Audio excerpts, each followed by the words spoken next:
Hi எல்லாருக்கும் வணக்கம். அதாவது காலையில் எழுந்திரிச்சோடனே கிச்சனுக்கு தான் என்ட்ரு ஆகிட்டு அப்பாவுக்கு லஞ்ச்லாம் பேக் பண்ணோம் இல்லையா. ஸோ அதனால் போயிட்டு ஒயிட் ரைஸ் பண்ணிவிட்டு அப்படியே அவரைக்காய் சாம்பார் தான் பண்ணோம். அப்புறம் தொட்டுக்கிறதுக்கு வந்து பார்த்திங்கன்னா கீரை பொரியல். இது வந்து லஞ்சோட மெனு. காலைல டிஃபனுக்கு வந்து பார்த்திட்டிங்கன்னா நாள் வாங்கிட்டு வந்த பரோட்டா, அதாவது நைட்டு பரோட்டா வாங்கிட்டு வந்து சாப்பிட்டோமா. அதில் 4 பரோட்டா மிஞ்சிருச்சு. 10 பரோட்டா வாங்கிட்டு வந்தோம், ஆளுக்கு 2 தான் சாப்பிட்டோமா. 4 பரோட்டா மிஞ்சிருக்கவும் சரி ஓகே அதை காலைல கொத்து பரோட்டா மாதிரி ரெடி பண்ணலான்னு செஞ்சுட்டு இருக்கும்போது பவர் கட் ஆயிடுச்சு. சரின்னு கேஸுக்கு மாற்றினேன், மறுபடியும் பவர் வந்துருச்சா. சரி மறுபடியும் இண்டக்ஷனுக்கே மாற்றிட்டேன். ஏன்னா எனக்கு இண்டக்ஷனில் சமைச்சா தான் கொஞ்சம் கம்ஃபர்ட்டாக இருக்குமா, அதனால தான்.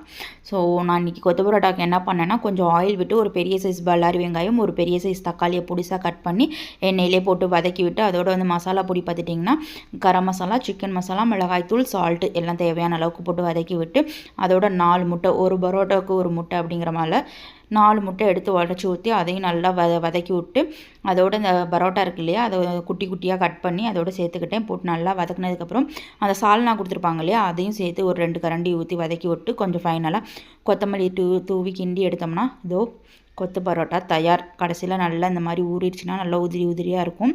ஸோ காலைல டிஃபன் சூப்பராக சாப்பிட்டு முடிச்சாச்சு. அப்பாவுக்கும் லஞ்ச் பேக் பண்ணி எல்லாம் அனுப்பிச்சி விட்டாச்சு. இங்கே பாருங்கள் அண்ணன் தங்கச்சியோட பாசமலையை. ஸோ அதுக்கப்புறம் இந்த மாவத்தல் கொத்தரை வத்தல்லாம் காய வச்சுருந்தோம் இல்லையா, அதெல்லாம் நல்லா காஞ்சிச்சு. சரி ஓகேன்னு அம்மா எடுத்து எல்லாம் பாக்ஸில் போட்டு ஸ்டோர் பண்ணிட்டாங்க.